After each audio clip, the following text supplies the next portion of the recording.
and I was evaluated for bipolar disorder. And did you know the symptoms of bipolar disorder are my personality?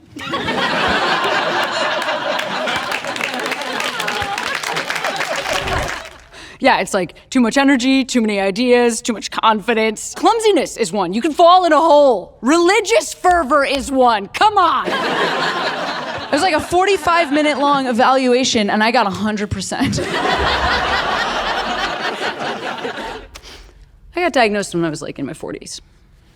And you might be like, how come you didn't know earlier? Were there no signs? Oh, there were signs. I've always been like this. When I was a little kid, I was really, really well behaved. Really, really well behaved.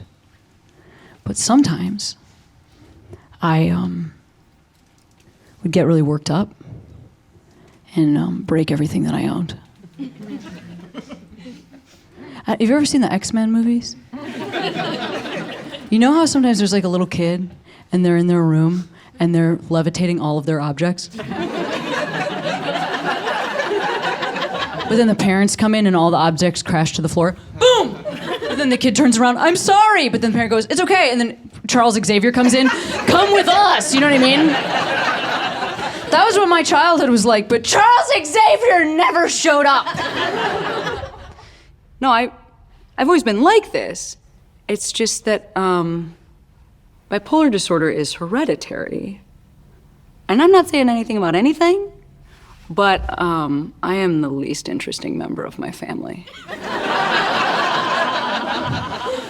I'm the least interesting member of my family, and I have had my street performer's license. I'm the least interesting member of my family. I've been to 2 audiences with the Pope. I'm the least interesting member of my family. When I was in my 20s, I joined the actual circus. Like the real circus. And you know I dated a clown. Of course I dated a clown.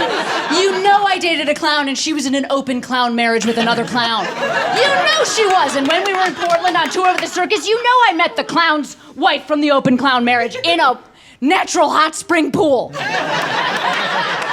And I saw their open clown marriage. I thought, I don't know, this is kind of weird. So you know I broke up with the original clown, but we were still in the circus together. Then I got back to Chicago. I was not in the circus anymore. But then my best friend, you remember my best friend, she said, I love you. But then her breast was also out of her bikini. Then I had to say, oh no, I don't love you, but also your breast is out of your bikini. But then the clown, the original clown from the clown marriage, she moved to Chicago. Then she and the breast friend, then they started dating. But then they didn't tell me about it. I had to find out from somebody else, and I wouldn't have cared. It was just weird that they kept it a secret, and I am the least interesting member of my family.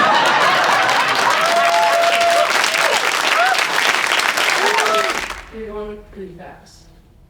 Okay. Thank you for stopping me. Did you know that's a symptom of bipolar disorder? The speed of your speech? But also, just so you know, bipolar disorder, honestly, top mental illness one can have. Because the symptoms mirror the American dream. Like, there are more politicians, business leaders, successful artists that have bipolar disorder than, like, any other mental illness. Because are you kidding? Like, unrelenting confidence, a million ideas, like, no need to sleep. I mean, how?